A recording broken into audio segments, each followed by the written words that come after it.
This video is going to talk about how to steal back your time. 3 steps that you can take to get some of your time back, right? That precious time. Hi, my name is Lavinia, and my channel is about Black women discovering the joy of self-care through creative expression. And it provides insights, information, and inspiration as we struggle through the fears that sometimes hit us when we're trying to pivot and walk a new path.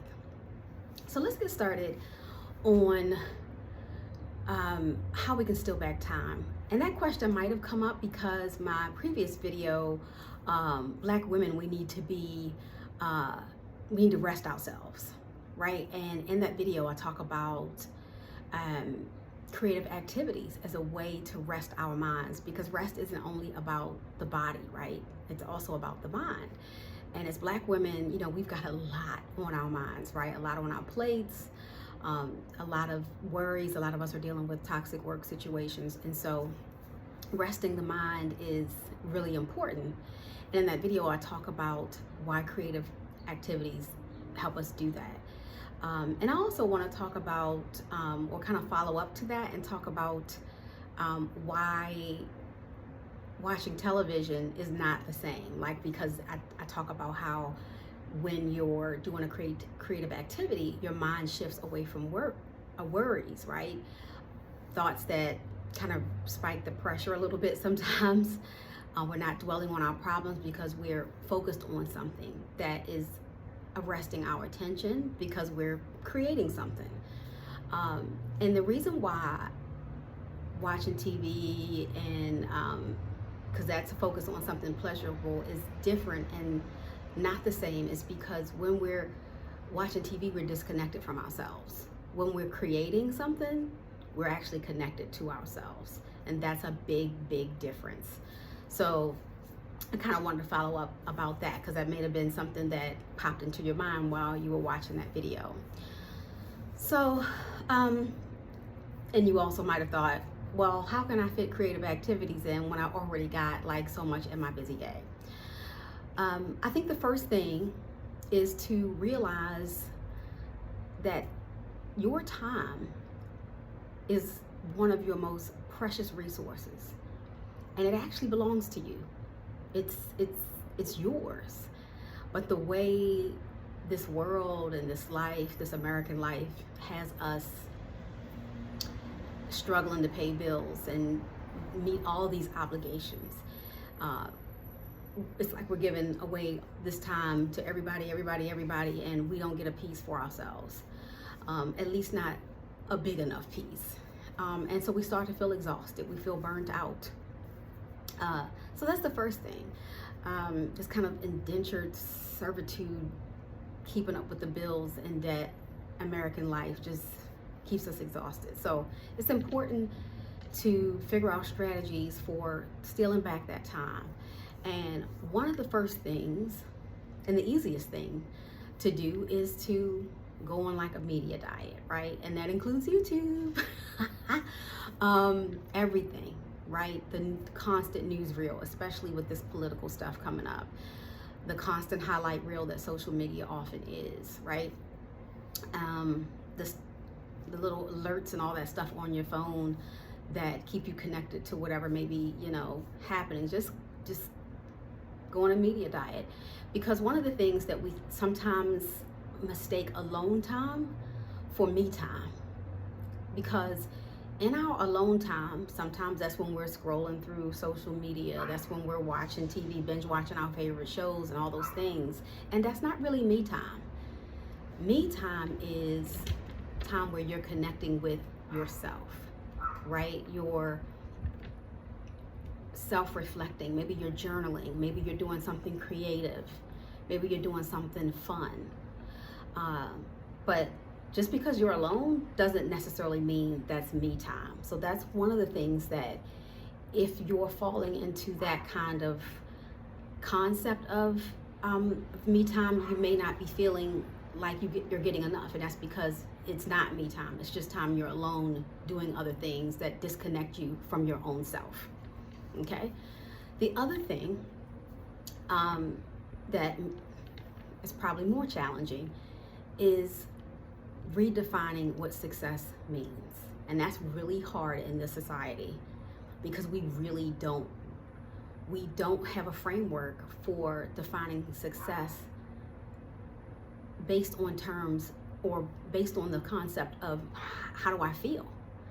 It's what do I have? And even when we say, oh, she's doing good, we don't say, yeah, she's doing great. She just has this peace about her. Or she's smiling so much more lately. We don't say that. We say, oh, she just bought a new Benz, or she just bought a new house, or she just got a promotion. That's how we describe that people are doing good. We don't say, oh, she just finished a 10K. You know, we don't say she's laughing so much lately. Like she just got a light in her eyes. We don't say that.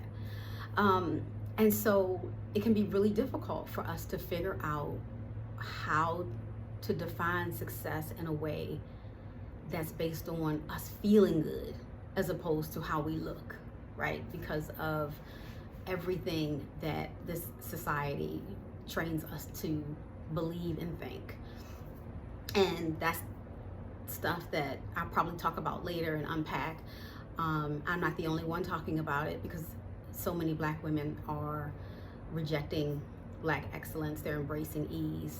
And I love it. I love it to death that that's what we're doing.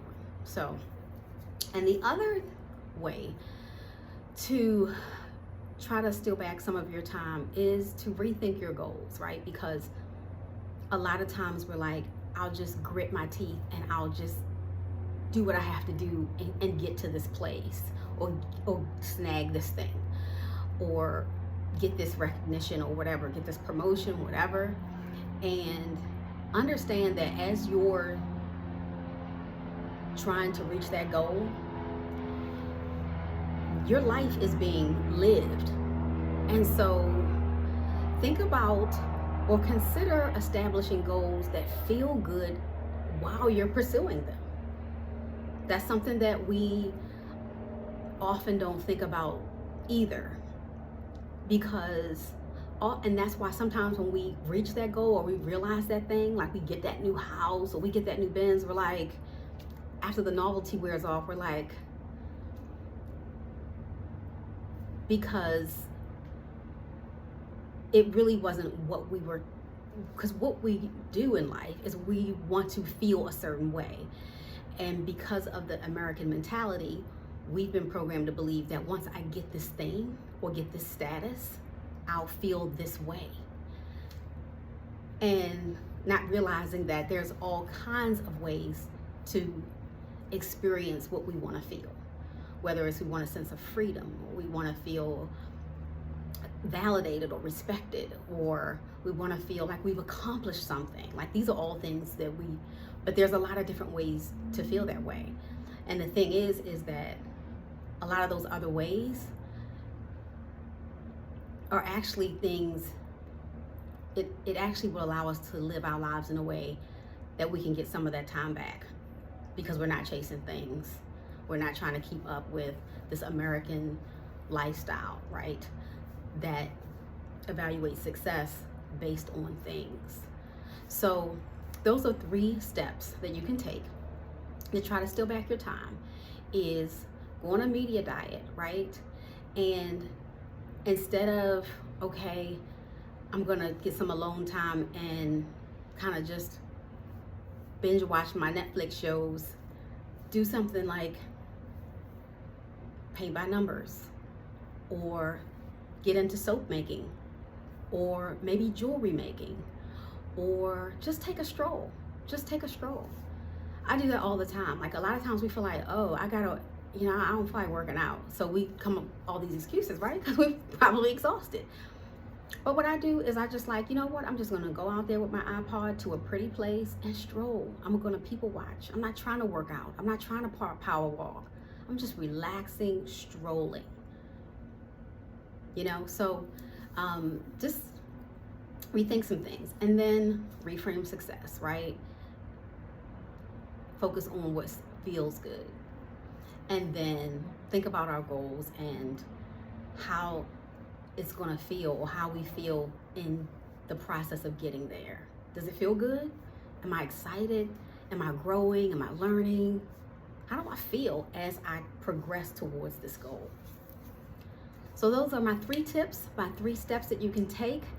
And if you feel any of what I'm saying, if you feel like this channel may be something that you want to connect with, then please subscribe to my channel, and don't forget to like this video if what I said resonated with you.